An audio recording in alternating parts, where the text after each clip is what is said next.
哈喽，大家好，感谢你们来观看我的画画视频。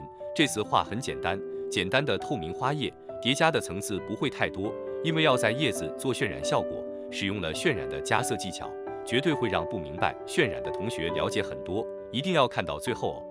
渲染能让颜色自然的扩散，制造比较柔的效果。渲染的三种效果：水上加色、色上加色、色上加水，都能产生不同的感觉。